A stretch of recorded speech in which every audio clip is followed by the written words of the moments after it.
আছে তো। বলেন বলেন। তোমার আব্বাকে নিয়ে আমি এই মাঠে আর থাকতে চাই না, এখন চলে যায়। এখন কি আপনি খেলা খেলতে চান লাস্টে? আর লাস্টে তোমার খেলা আব্বা হবে? খেলা খেললে হারিয়ে দেবো। খেলা হবে ফাইনাল। অবশেষে পাও দুইটা ব্যথা করতেছে। গাবতলি কম আছে, হাজারিবাগ হাটে দাম বেশি যাচ্ছে। আমার মনে হয় হাজারীবাগ খেলবে শেষ শেষ শেষ। যাক আলহামদুলিল্লাহ। কি জাতের এটা? দেশি দেশি দেশি। আপনার পালার নাকি? পালার পালা ব্যাপারী। যাক আলহামদুলিল্লাহ। আপনার নাম? আমার নাম মোহাম্মদ লেবু মিয়া। লেবু মিয়া। জি লেবু। জি। আলহামদুলিল্লাহ। যাক ভালো। আমি নিজে কষাই, কথা বুঝছে, আমার লগে ওই আমি ফালতু দাম কই নাই গা, আমি যেটা পারবো ওইটাই আপনি বললেন। না না আমি একটা কথা কইতে বললি রাখবেন হ্যাঁ যে 95 দিবেন এই যে 85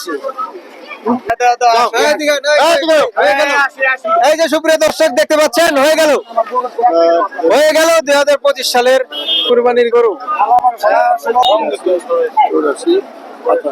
ধরেন টাকা ধরেন টাকা টান দেন টান দেন। এই যে দেখতে পাচ্ছেন সুপ্রিয় দর্শক, 2025 সালের গরু হয়ে গেল। 10,000 টাকা এই আজকে আপনি এই রাত্রে বেলা কইলা 85 দিছি, 85 25 90 দিয়ে আমার নিয়ারা করতেছে ভাই। কপালে থাকতে হবে, রিজিকে থাকতে হবে।